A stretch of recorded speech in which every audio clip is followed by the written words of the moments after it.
ke imam Anda ya. Sekarang saya tanya, perempuan itu apakah setuju semua imamnya Islam itu disunat? Kalau masalah begini Mbak, kalau masalah keempat iman mazhab ini itu beda pendapat, tapi pendapat mereka itu tidak ada yang menyelisihi, Cuman hanya ada sebagian orang, segelintiran orang yang sekarang, sumpah contoh, Imam Syafi'i kunut, Imam Hambali tidak, ya kan? Contoh itu sebenarnya mah nggak pakai kunut juga nggak apa-apa, dipakai juga nggak apa-apa. Cuman ada segelintir orang yang mempermasalahkan itu. Berarti ada perselisihan toh? Tapi tidak perselisihannya. Tadi kata Bapak itu beda-beda tapi tidak berselisih. Lah ini barusan Bapak bilang. Tidak menyalahi. Tidak menyalahi ilmu Islam itu, dia menyalahi Mbak. Bukan perselisihan, itu bukan perselisihan. Selisih beda pendapat tapi kata Anda tidak menyalahi aturan, betul? Ya, kalau tidak menyalahi aturan, yang satu aturannya A, yang satu aturannya B, tentu yang B ini menyalahi yang A dong. Itu kan udah otomatis nih. Enggak gitu di Islam, enggak gitu Mbak. Walaupun ya saya kasih contoh kunut aja lah, kayak kunut itu kan lebih ini lagi Mbak, apa sih namanya, lebih karena dipakainya itu kan di dalam sholat. Itu aja yang sangat sangat ini sekali lah di dalam sholat kan, antara kunut dan kunut kunut nazilah segala macam. Itu sebagai bagian imam dipakainya ketika waktu ada sesuatu doang. Satu lagi imam dipakainya setiap subuh, kayak saya menganutnya Imam Syafi'i, itu dipakainya hanya setiap subuh. Yang nggak pakai juga nggak jadi masalah. Contoh ada kasus Imam Sudais itu kan dari Imam mazhab Hambali, ya kan? Maksudnya Hambali dia di Mekah. Nah di Mekah itu nggak ada kunut, tapi dia datang ke Indonesia jadi imam di Masjid Istiqlal, baca kunut dia. Itu tidak menjadi masalah hal-hal. Jadi sebenarnya aturan ini Anda mengatakan tidak masalah. Ini aturan turun dari Tuhan atau turun dari imam?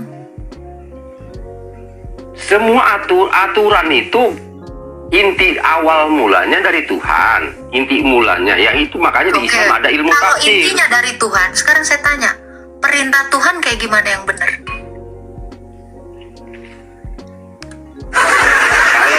Mungkin nggak ya? Ini satu Tuhan. Ini ngajarin beda-beda. Bukan begitu Mbak. Oh boleh. Analogi ininya apa namanya? Ini nggak begitu. Konsepnya nggak seperti itu konsepnya Mbak. Gini, kalau konsepnya begini, Tuhan itu maha besar. Waduh, jadinya panjang ini. Maaf ya Mbak kalau saya agak kenceng ngomongnya, emang karakter ngomong saya begini, jangan tersinggung ya Mbak. Aman. Ya jangan, maaf ini mah. Aman Pak, nggak bakalan digeruduk, tenang. Oten mah nggak ada yang ngegeruduk Pak, aman. Iya pokoknya kalau ini yang namanya ikhtilaf segala macam, pokoknya kalau di Islam. Jadi saya lupa mau ngomong apa itu.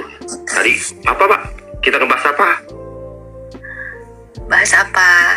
Yang tadi barusan saya ngomong, lupa jadinya. Ajaran ini apakah tiap imam itu berbeda-beda? Oh iya, masalah ini ya, masalah Tuhan yang ngasih aturan, kok yang lain-lain makanya aturannya kok beda-beda gini loh Pak Mbak. Kalau prinsip di Islam setahu saya tapi jangan saya jadiin patokan Mbak. Ini oknum. Yang mana nih? Jadi enggak, yang saya omongin ini sebatas pengetahuan saya orang orang Islam awam. Jadi nanti kalau ada yang menjawab berbeda, karena kemarin gitu Pak, ada yang nggak, begini maksud saya nih, mau menjelaskan masalah yang Mbak bilang sunat nggak wajib. Nah ini kan nggak ada di Islam, nggak ada sunat nggak wajib, nggak ada. Ada yang bilang wajib itu. Ada yang enggak. Makanya gue bingung nih, aturan yang mana? Nih gini Mbak, kalau di konsepnya di Islam, masalah saya kata Mbak itu, kok ini pakai ini, kok pakai ini. Kalau Tuhan yang Maha Kuasa menurunkan itu sangat sempurna. Kita manusianya yang tidak mampu menerima kesempurnaan itu. Jadi makanya nggak setiap nanya. kita, Saya nggak nanya Anda, maaf ya saya potong. Saya tidak bertanya Anda mampu atau tidak mampu. enggak Yang kan saya tadi tanya, Mbak kan yang ngomong Mbak. Gini, dengerin dulu sampai selesai ya. Saya tidak nanya Anda mampu atau tidak mampu. Ini Tuhan ngasih aturan 1 atau 2 atau 3 atau 4 itu. Masalah orangnya mau mampu atau tidak itu kan oknum. Saya tanya, ini standar ajarannya ini 1 atau 4 gitu loh. Yang saya bilang tadi itu Mbak, kalau yang Maha Kuasa itu menurunkan atau memberi perintah atau memberi hukum segala macam itu maha sempurna. Cuman manusia setiap zaman itu kan beda-beda Mbak, setiap zaman itu. Kayak contohnya. Maksudnya gimana nih? Manusia setiap zaman beda-beda. Jadi Tuhannya berbeda gitu? Aturannya ngasihnya beda? Bukan aturan, kemampuan kita. Contoh. Saya nggak nanya kemampuan tiap orang. Yang saya tanya, ini aturan itu. 1 sampai mati atau aturan ini saya mau ke situ. Degradasi sesuai zaman. Saya mau ke situ. Jadi kita sebagai manusia itu kalau yang kuasa yang menurunkan perintah, menurunkan hukum itu maha sempurna. Cuman kitanya setiap masa, setiap periode itu beda-beda kemampuannya. Contoh secara analoginya aja, analogi kayak orang pintar aja ngomong analogi. Contohnya kayak dulu zaman dahulu kala umumnya orang jalan kuat 10 kaki ya 10 kilometer. Sekarang umumnya orang hanya sebagian orang doang yang kuat. Contohnya kayak gitu. Saya paham. Sekarang paham kan? Pertanyaan saya. Ajarannya Allah itu kan firmannya Allah, betul? Oke. Sekarang saya tanya, firmannya Allah kekal nggak? Ya kekal. Lah kalau gitu kenapa berubah? Ada di hukum Islam itu tidak semua hukumnya itu sifatnya wajib. Loh, sekarang gini Pak, saya paham itu. Ada sifatnya sunnah, ada sifatnya wajib. Pertanyaan saya. Ada mubah, satu lagi kurang, mubah. Ya itu. Ya, pertanyaan saya. Kalau Allah itu kekal, mungkin nggak hukumnya nggak kekal? Kekal dari awal adanya Islam sampai sekarang tidak ada yang berubah. Kalau kekal tidak berubah, kenapa ada yang wajib, ada yang sunnah, ada yang Mbak ini aneh. Ya sunnah dari dulu juga ya sunnah begitu, wajib juga begitu, gak ada yang berubah Mbak. Tadi Anda menerangkan misalnya di zaman dulu itu Anda jelasin apa? Gini Mbak, ini kan tadi bilang wajib, ya dari dulu juga kalau wajib ya wajib, sunnah ya sunnah, nggak ada yang berubah untuk itu mah. Maksudnya hukum itu kayak hukum nasional, hukum secara sosial. Secara hukum sosial, contoh aja di Arab Saudi kita maling potong kerangan, ya kan? Di Indonesia bisa diterapkan segitu? Nggak bisa. Sekarang saya tanya, Anda nggak tahu ya, pikiran Anda kok sampai ke saya. Saya juga mau tanya itu karena ada di dalam Al-Quran juga seperti itu kan. Kalau mencuri dipotong. Itu hukumnya Allah itu, itu kekal atau enggak? Iya kekal. Ya udah dikerjain. Kalau dikerjain Mbak, kerjain. Maaf ya, nih, itu kan ya. hukum Gini Mbak, inilah keadilan Islam loh Mbak. Gini bentar. Makanya ini kan mengindikasikan Allahmu itu nggak tahu masa depan itu di Indonesia nggak boleh. Allahmu nggak tahu masa depan. Cacatnya di situ jatuhnya. Harusnya Allahmu itu mempersiapkan hukum, ya, yang sampai ke zaman yang akan datang. Itu maksud saya. Kalau dia kekal, maka hukumnya harus kekal. Harusnya dia tahu tahun 2000-an hukum ini nggak kepake di Indonesia. Dia harusnya prediksi itu. Kalau dia memang maha hadir di zaman yang akan datang, atau dia maha tahu sampai ke zaman yang akan datang. Harusnya di situ poinnya. Itu maksud saya. Itu loh. Saya akan kembali ke rute yang pertama kita bahas. Makanya saya bilang, ini ajarannya satu enggak? Karena saya mau ke situ. Walau kita berputar-putar kemanapun, saya akan balik ke situ.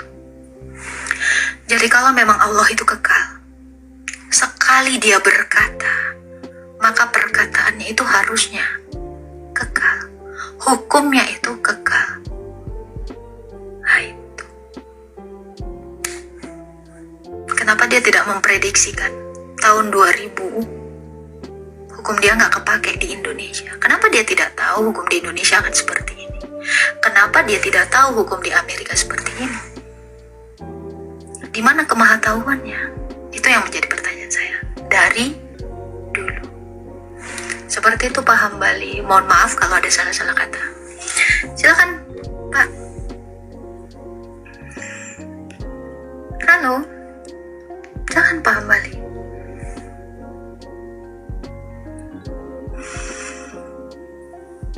Di situ lah Mbak. Di mana? Islam itu di mana?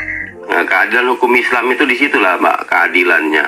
Coba bayangkan Mbak, di hukum Islam itu memang benar maling kalau mencapai sekian angka yang ditentukan itu dipotong tangan. Jadi keadilan nanti dulu Mbak. Islam, nanti dulu sampai selesai. keadilan hukum Islam menaklukkan kekekalan hukumnya Allah. Selesaikan dulu saya ngomong nih, dengerin dulu biar saya selesai. Saya dari tadi saya ngomong di mute juga, saya nggak saya buka ya kan. Kasih keadilan saya nih. Ini ngobrol asik juga nih ngobrol sama Mbak nih. Gini loh Mbak, itulah keadilan hukum Islam. Hukum Islam itu tidak semerta-merta di setiap tempat hukumnya ini ada kajiannya Mbak. Dilihat mudaratnya, dilihat manfaatnya, dilihat efek sampingnya. Itu ada kajiannya Mbak. Contoh sekarang di sinilah keadilan hukum Islam. Andai hukum Islam diterapkan di sini, orang-orang Muslim asal non Muslim selain non Muslim itu nggak sebebas sekarang Mbak. Contoh lah, maaf nih, ini sebelumnya saya minta maaf, mohon maaf sama Mbak nih ya. Mohon maaf nih, mohon. Contoh lah kayak orang-orang Kristen menggunakan kata Allah di Bible atau dikatakan itu. Kalau hukum Islam diterapkan itu, maaf itu Pak, bisa diperangi orang-orang itu hukum Islam di sini nggak ada kajian, nggak ada hukum mubahnya, manfaatnya, ada mudaratnya, nggak ada kajian, nggak ada ilmunya. Jadi kalau diterapkan bahaya itu Mbak, malah yang rugi kaum non Muslim. Itulah keadilan hukum Islam.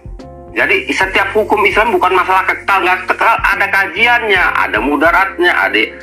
Jadi kalau contoh lagi nih, yang sering saya dengar di umat Muslim segala macam kan, umat non Islam jadikan dijadikan sebagai untuk menyudutkan Islam, kayak contoh makan babi segala macam atau ini segala macam itu. Itu di Islam babi haram. Contoh nih Mbak. Contoh babi haram di Islam itu. Tapi ketika kita seumpamanya tidak makan babi itu mati, itu diperbolehkan. Itu tuh keadilan hukum Islam tuh di situ, tapi dengan syarat terpaksa jika kita harus mati. Jika kita bakal mati kalau tidak makan babi itu. Nah, kedua lagi contoh. Seumpama saya hidup di dunia orang non-Islam. Hidup di non-Islam nih Mbak. Saya hidup di non-Islam. Ketika saya diancam dibunuh, mau dibunuh dimati, itu diperbolehkan kita mengakui takiyah itu ketika kita di ujung tanduk mudah mau mati. Tapi lebih baiknya bila mana pengen mati syahid, ngaku dirinya Islam. Tapi kalau dia masih takut kematian boleh mengakui mengimani apa yang dipaksakan itu dengan catatan harus terpaksa bukan karena duniawi kayak gitu. Itulah Pak, keadilan hukum Islam itu bukan masalah kekal nggak kekal, ada kajiannya, ada ini manfaatnya, ada mudaratnya, bukan masalah kekal nggak kekal. Kalau masalah hukum dari semenjak berdirinya Islam sampai detik ini ya hukum itu nggak ada yang berubah. Yang saya bilang itu, yang saya analogikan dulu, zaman dahulu kala orang biasanya jalan 10 km kuat. Sekarang kan gak ada yang kuat. Dilihat manfaat dan mudaratnya, bukan masalah kekal nggak kekalnya hukum itu. Itu loh, Mbak. Oke. Jadi ini saya kalau jadi manusia, saya dilarang makan babi karena saya nggak mampu, saya terpaksa makan babi, betul? Bukan mampu, karena terpaksa. Itu pun catatnya harus mati. Ya, bakal mati kalau nggak makan babi. Iya, artinya saya nggak mampu berpuasa toh? Bukan puasa, Pak. Kalau puasa lain lagi. Bukan puasa, ini contoh kayak saya di tengah hutan. Di tengah hutan nggak ada makanan, nggak ada pohon-pohon yang bisa dimakan. Cuman adanya itu babi itu doang. Sekarang saya tanya gini, Pak. Oke lah, itu kan udah dalam kondisi terdesak, oke? Iya. Sekarang saya tanya, Pak. Ketika Musa keluar dari Mesir, mereka terdesak. Mbak, jangan masalah ke situ, Mbak. Saya nggak tahu ilmunya. Nggak tahu ilmunya saya, Mbak. Sabar. Kan saya tadi udah dengar. Seolah-olah Tuhanmu nggak bisa bikin mujizat gitu loh. Santai. Tenang. Saya dari tadi sedang mencerna apapun alur Anda. Oke. Ketika Musa terdesak, di depan ini nggak ada jalan. Saya nggak tahu ilmunya. Saya nggak tahu ilmunya. Percuma ngomong sama saya nggak ngerti. Kejang. Bukan kejang. Ya, saya nggak tahu ilmunya, Mbak. Iya, sabar. Dengerin, saya kan juga dengerin Anda tadi tuh. Panjang kali lebar kali tinggi. Saya cerna semua saya resapi. Oke. Ketika Musa, nih di belakang orang Mesir. Nih disinilah si Musa dan orang Israel. Jalan buntu nih. Kenapa Musa? Ya saya jadi deh ikut kalian gitu kan? Kan terdesak nih, kondisi kayak makan babi nggak ada lagi makanan gitu kan? Gitu kan? Nah ini orang Israel nih kenapa? Oh iya saya ikut kalian. Harusnya kan seperti itu. Tetapi kenapa Allah membuka jalan? Terbelah laut Teberau. Di situ Allah bermujizat. Allah yang buka jalan ketika tidak ada jalan. Kenapa Allahmu malah mundur? Udahlah makanlah babi itu udah gak ada lagi. Susahkah dia membuat mujizat? Kalau dia memang maha kuasa, harusnya Allahmu juga sudah memprediksi tidak akan pernah ada kondisi di mana di suatu kawasan itu tidak ada makanan kecuali babi. Ini hal yang paling mustahil yang dipaparkan Tuhanmu. Ini hal termustahil di belahan dunia manapun, cuman ada babi. Contoh ini yang tidak masuk akal karena babi haram kalau dalam kondisi terpaksa, makan. Betul tidak? Sudah? Belum. Pertanyaan saya, kenapa hukumnya terlihat lemah karena kemampuan manusia? Sekali lagi saya ulangi, kenapa hukumnya terlihat pelintat-pelintut atau lemah karena kelemahan manusia? Apakah dia tidak punya kuasa untuk menyediakan sesuatu kepada orang-orang yang menyembahnya? Atau dia tidak pernah memprediksi apapun Sudah? tentang suatu hal? Nah, itu. Sudah, Mbak? Silakan. Ini nggak di luar kemampuan saya ini omongan ini. Cuman gini loh, Mbak. Pak, menganalogikan orang biasa seperti saya dengan nabi, ya nggak bisa lah, Mbak. Saya bukan mau menyamakan Anda dengan nabi, Pak. Saya sedang bicara kemahakuasaan Tuhan. Kenapa hukumnya ini seolah-olah lemah? Ya, seolah-olah lemah karena kelemahan manusia. Kenapa dia tidak menguatkan manusia? Makanya saya bilang, kalaulah memang Allahmu itu adalah Allah yang sama yang mengeluarkan bangsa Israel keluar dari perbudakan Mesir. Kenapa? Kenapa dia membuat hukum yang sekiranya tidak mampu diselesaikan oleh manusia ini? Iya. Ya, saya kembalikan ke Mbak nih. Saya balikan pertanyaan itu. Tuhan yang Mbak yakini itu, Kasih kemakan umpan saya. Silakan.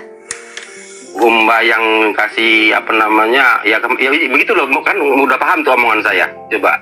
Enggak, Anda udah masuk ke umpan saya. Silakan lanjutkan. Iya, maksud saya Tuhan Mbak bisa memprediksi masa depan.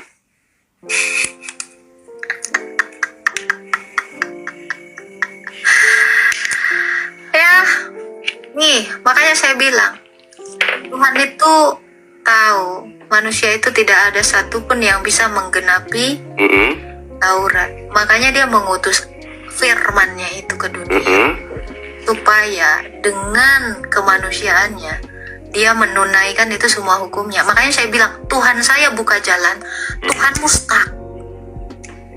Akhirnya apa? Menghalalkan apa yang hukumnya jadinya tadinya udah lurus boleh dibelokkan.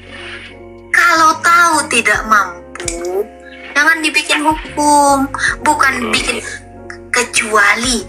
Maaf, ngomong nih. Kecuali. Nah sekarang saya pengen tanya, ini murni ini pertanyaan bodoh dan saya nggak tahu nih ya Mbak. Ini sekalian menyambung omongan awal tadi saya.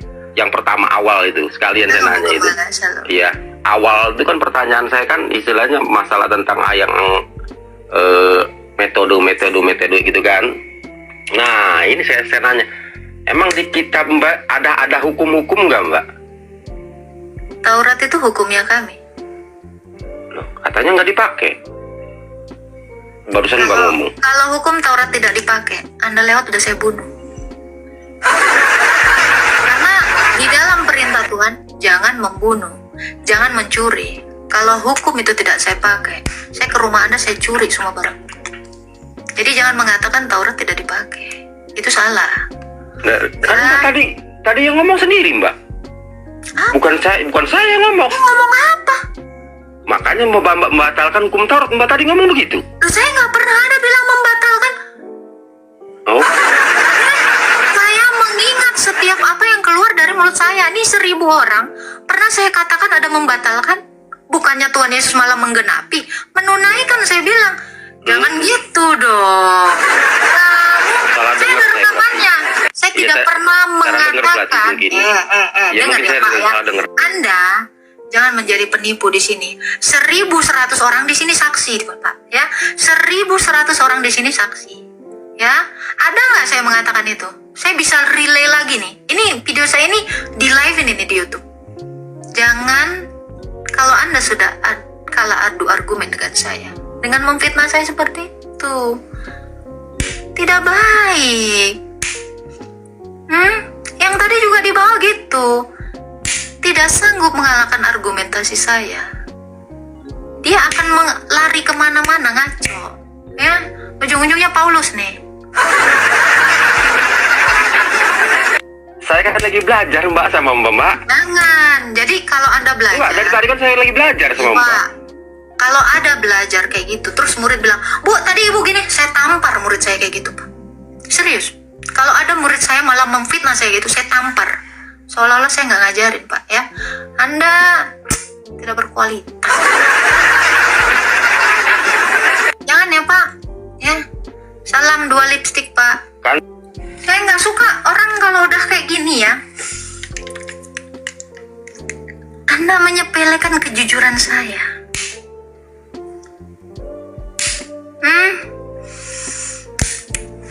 Kepala saya ini pusing gitu.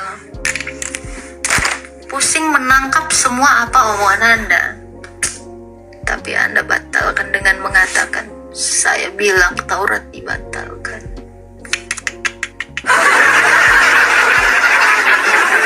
Murid saya di sini begitu ngeyel, saya jewer. Ya, itu murid saya. Itu ngeyel. Kalau memfitnah, di Al-Quran Anda dikatakan ya, fitnah lebih kejam daripada membunuh. Jangan ya Pak ya. Saya jujur dalam berdiskusi. Anda tidak pernah jujur dalam berdiskusi.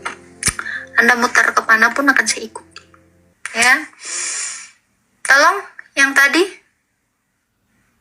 Fir'aun yang minta diakui sebagai Tuhan, Tuhanmu minta diakui enggak?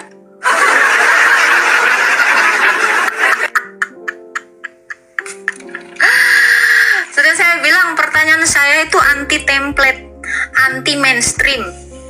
Ada ribuan yang mau saya tanyakan di kepala saya, tapi kan saya nggak ada kesempatan bertanya. Kalau masuk ke rumah orang, pertanyaan saya mengerikan, sedih miot, makanya saya ini nahan nih.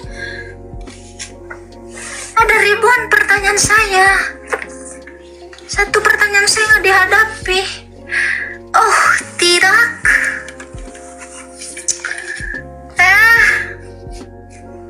Ya saya kalau udah difitnah, saya bawaannya pengen ngegaplok. Serius. Saya paling nggak suka narasi yang tidak pernah saya keluarkan. Saya paling anti. Saya paling anti. Ya, anti saya tidak mengeluarkan statement, tapi saya dituduh itu. Saya keluar tanduk saya tuju. Serius. Makanya saya langsung turunkan. Mohon maaf ya, ketidakjujuran Anda tidak kepake saya.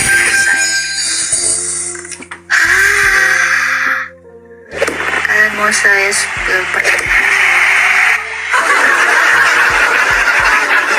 ubur ikan lele. Pertanyaan saya dari dulu nggak sanggup dijawab, Le. Love you kakak. Paus.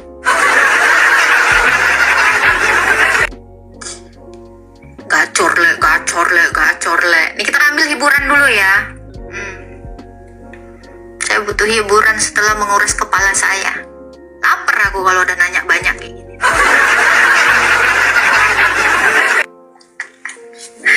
Ada yang ngamuk nih, lonte.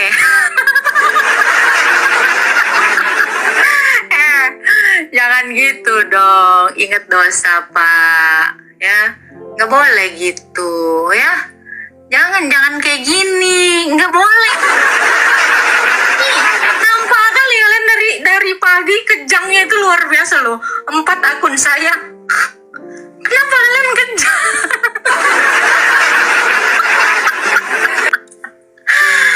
Aduh Tuhan.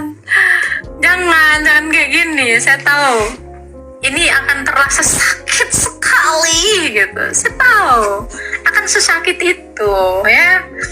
Tapi nggak gini ya Bang ya. Ingat ya, besok lagi bikin dosanya Bang ya. Jangan banyak-banyak hari ini Bang. Ya, itu loh. Ya, untuk teman-teman ya yang mau belajar filsafat, dipersilahkan. Anak filsafat boleh naik.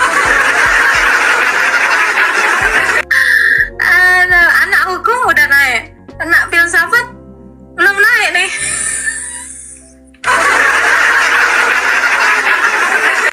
Anak filsafat le. Ih, aku mau kalau lontenya kayak host. Ih gila kau ih. Stres. Anjas. Aduh. Anak hukum boleh lah. Anak komplek nggak berani naik. Anak ustadz udah. Anak pesantren udah. Anak filsafat udah. Anak mana nih? Anak gang mana? Anak gang. Aduh Tuhan. Aduh. Anak bapak aku lah. Gila dong. Kita ini anak-anak Allah. Masa kalah? Ada boy. Gas nggak nih? Udah 12:30 nih. Belum tidur nih. Senggol dong. Gue mode bodoh ya. Gue mode on deh. Mode on. Halo boy. Halo Kak. Halo. Silakan. mau nanya nih kak. Sad boy, Islam Kristen sad boy. Kristen nggak, tapi udah mulai nggak percaya sih kak. Boleh. Langsung sahadat lah, sahadat.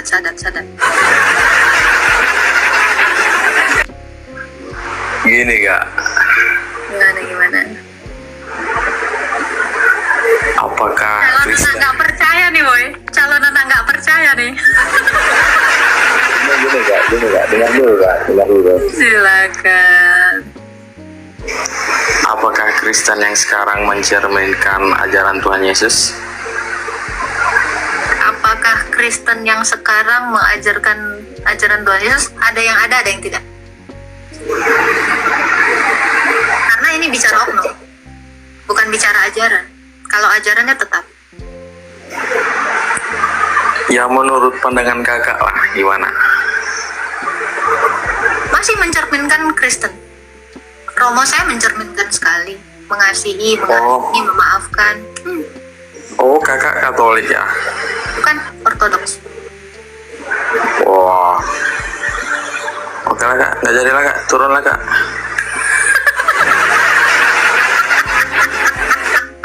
Anda kan mau nanya sholat, sujud. Iya, pasti kalah. Ayo, Bang. Kenapa, Bang? Takut kali mas sama ortodok, Bang. Kok cepet kali ya, Bang? Aduh. Jangan gitulah, Bang. Turunlah, Kak. Apa? Jadi gini, Kak. Kan Yesus sujud, Kak. Kakak masih sujud. Sujud dong.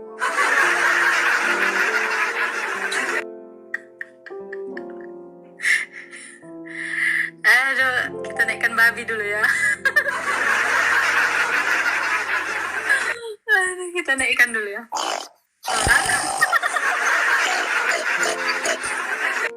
Aksinya di bawah ini. Aduh, itu aku nunggu yang matanya lope-lope loh. Naik dong. Mana yang matanya lope-lope tuh, yang suka nyetel video-video gitu.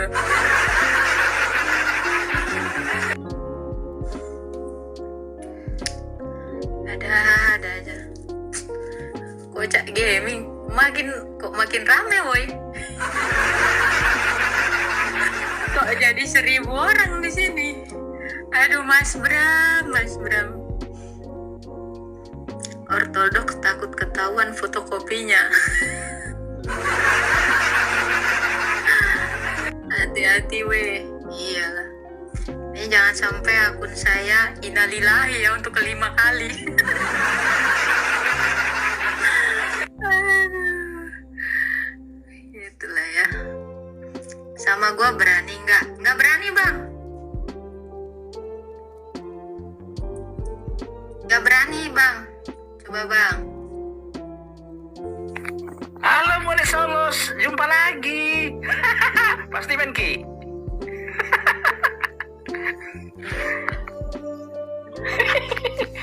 Kok nggak jawab? Selamat pagi Murid Solus. Selamat pagi. Murid Saulus ada yang jawab. Iya dong, saya memang muridnya Saulus. Kenapa? Ya iyalah, kan muridnya Saulus bukan muridnya Yesus. Iya. Sejak kapan kau jadi murid Yesus? Ya, 1 Korintus 11 ayat 1, jadilah pengikutku sama seperti aku adalah pengikut Kristus. Orang dia berani ngutuk, terkutuklah orang yang di tiang salib. Begitu Coba tuh. baca dulu lah 1 Ya, Korintus. iya coba, siapa yang berani ngutuknya Tuhan Glenn? Saulus kan? Terkutuklah orang yang di tiang salib katanya. Coba ada tuh, Tuhan bisa dikutuk. Tahu nggak kenapa? Bapak tahu nggak kenapa Paulus mengatakan itu?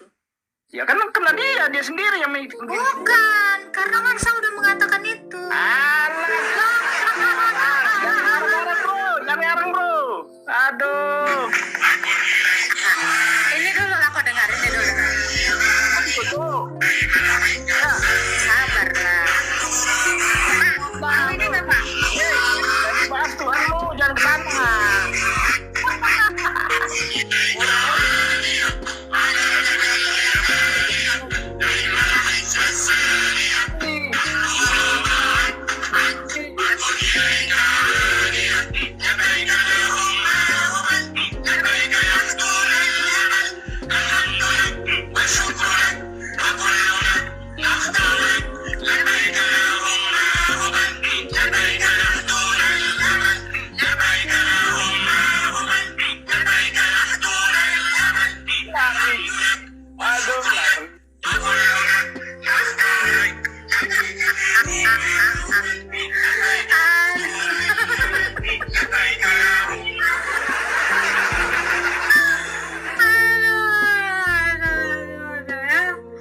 Anda saya bilang, kenapa Paulus mengatakan itu? Karena Musa sudah mengatakan itu. Jadi jangan disalahkan. Musa nabimu. Saya tanya Anda, King Amir, ya, Musa nabi Anda nggak nih? Nih ya, Ulangan 21 ayat 22 ya. Nih kalau Anda mengakui Musa nabi Anda, nih. Anda kenal ya Taurat ini ya. Apabila seorang berbuat dosa sepadan dengan hukuman mati, lalu dihukum mati, kau gantung dia kepada suatu tiang. Anda tahu nih Musa ini? Nah, jadi Anda nggak boleh nyalain Rasul Paulus karena Musa udah pernah ngomong gitu. Sekarang saya tanya Anda, Musa nabinya Tuhanmu nggak? Ah, jawab. Itu, tahu nggak kenapa Musa menuliskan kayak gini?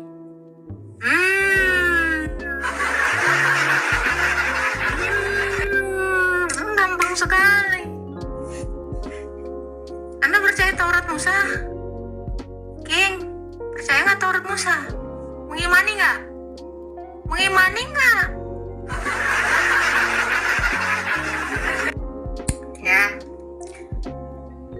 Jadi jangan menyalahkan Rasul saya, Rasul Paulus kesayangan saya itu Rasul saya, itu bapak saya itu. Kok Diki, pertanyaan saya buat kamu, PR kamu ya, biar kamu bisa tidur malam ini. Pertanyaan saya, Musa itu nabimu enggak? Hah? Jawab ya, jangan nggak bisa jawab nih. Oh, berarti Musa nabinya Allah enggak? berarti Tuhanmu berdosa ya? Musa itu utusan Allah enggak? Tapi kata Musa Nggak bisa dijawab. Kan kau nggak bisa menghadapi pertanyaan saya. Jarang sekali ada yang sanggup menghadapi pertanyaan saya. Udah saya bilang kan, saya tanya, Musa ini nabi kau enggak? Dia tuh Allah enggak? Ini Tuhan kau yang nyuruh. Kau beriman kepada Taurat, maka kau percaya bahwa Musa menulis itu karena Allahmu. Betul tidak? Jadi perkataan Paulus itu dari mana?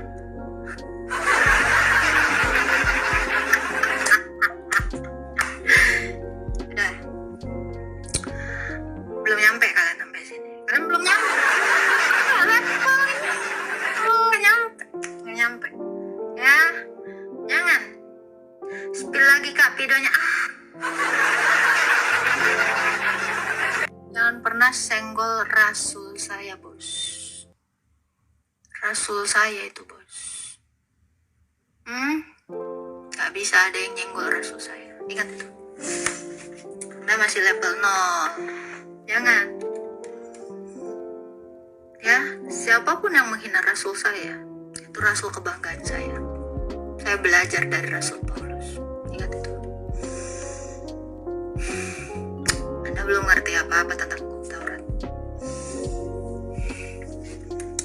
Spill video lagi, Kak. Gue yang berani level. Masalahnya lu gak berani hadapi pertanyaan saya. Ini ya, King Amir. Dengar ya.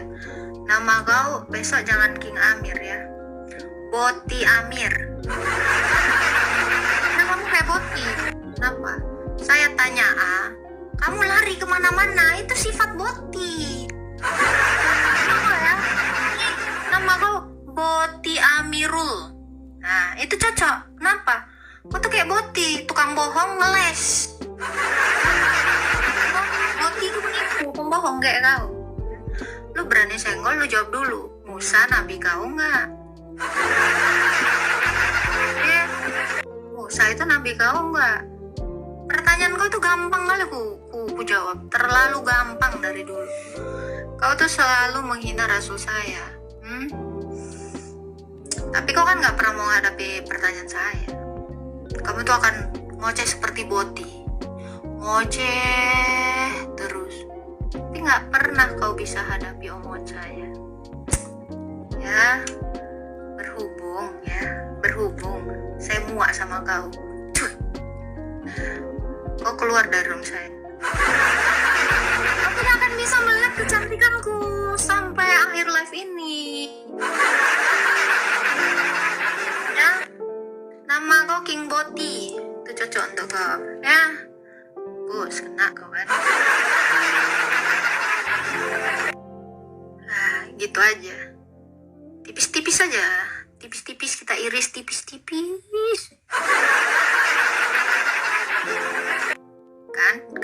kan.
Doa Yesus untuk murid-muridnya.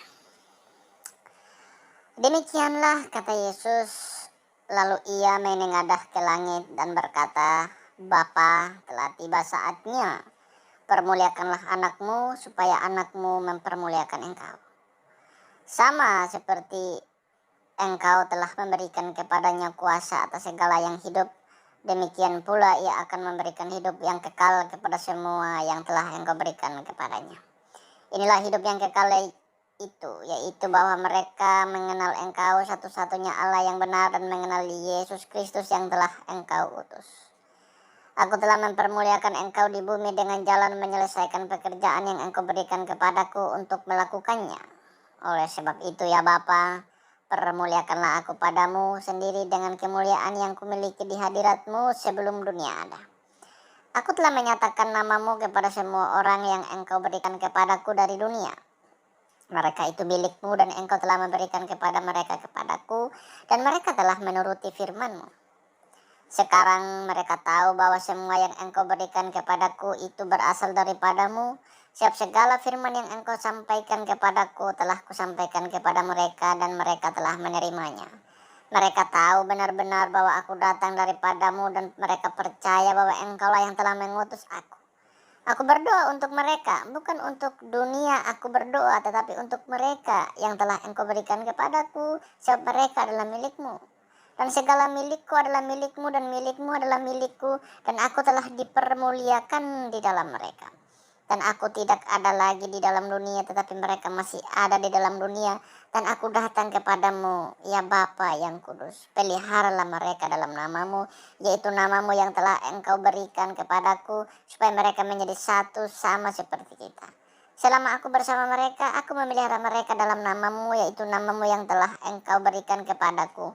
Aku telah menjaga mereka dan tidak ada seorang pun dari mereka yang binasa selain daripada dia yang telah ditentukan untuk binasa, supaya genaplah yang tertulis dalam kitab suci.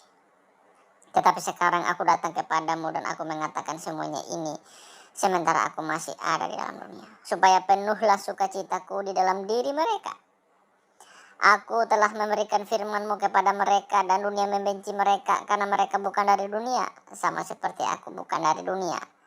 Aku tidak meminta supaya engkau mengambil mereka dari dunia, tetapi supaya engkau melindungi mereka daripada yang jahat. Mereka bukan dari dunia sama seperti aku bukan dari dunia. Kuduskanlah mereka ke dalam kebenaran, firman-Mu adalah kebenaran. Sama seperti engkau telah mengutus aku ke dalam dunia, demikian pula aku telah mengutus mereka ke dalam dunia. Dan aku menguduskan diriku bagi mereka supaya mereka pun dikuduskan dalam kebenaran.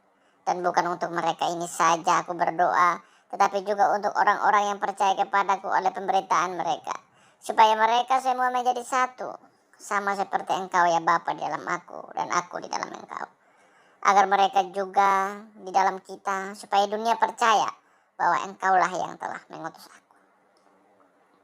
Dan aku telah memberikan kepada mereka kemuliaan yang engkau berikan kepadaku, supaya mereka menjadi satu sama seperti kita adalah satu.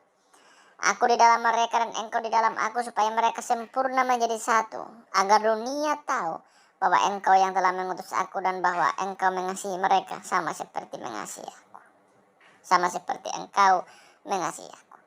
Ya Bapa, aku mau supaya dimanapun aku berada, mereka juga berada bersama-sama dengan aku. Mereka yang telah engkau berikan kepadaku, agar mereka memandang kemuliaanku yang telah engkau berikan kepadaku, sebab engkau telah mengasihi aku sebelum dunia dijadikan. Ya Bapa yang adil, memang dunia tidak mengenal engkau, tetapi aku mengenal engkau, dan mereka ini tahu bahwa engkaulah yang telah mengutus aku. Dan aku telah memberitahukan namamu kepada mereka, dan aku akan memberitahukannya, supaya kasih yang engkau berikan kepadaku di dalam mereka dan aku di dalam mereka.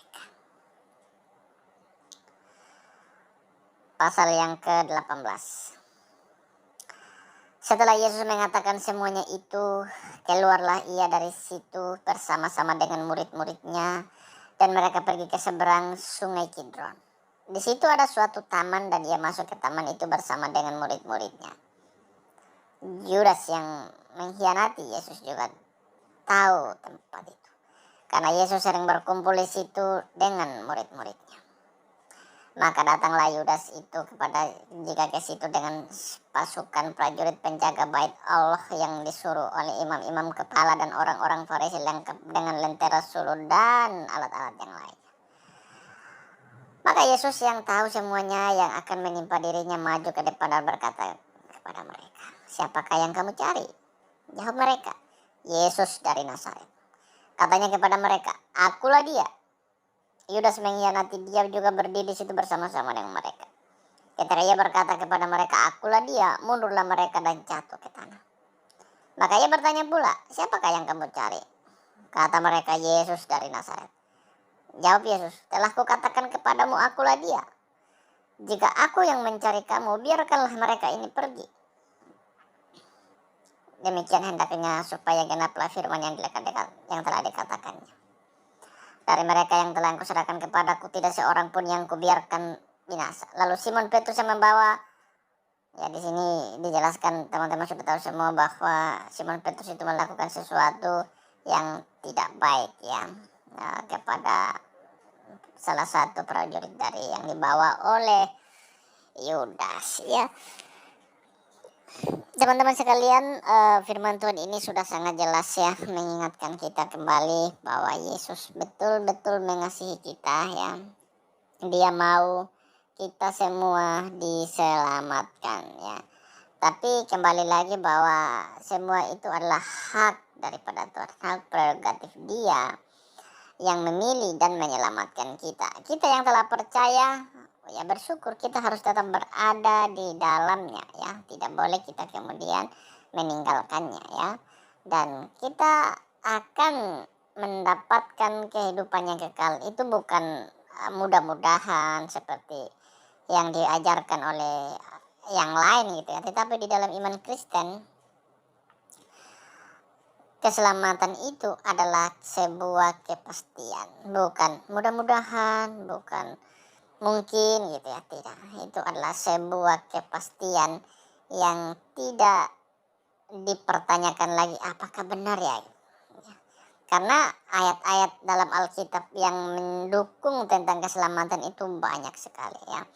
Misalkan ya, Efesus 2:8-9 itu jelas bahwa kita itu diselamatkan bukan karena usaha kita gitu ya, tapi karena pemberian Allah gitu. Dikasih secara cuma-cuma ya, diberikan secara cuma-cuma ya.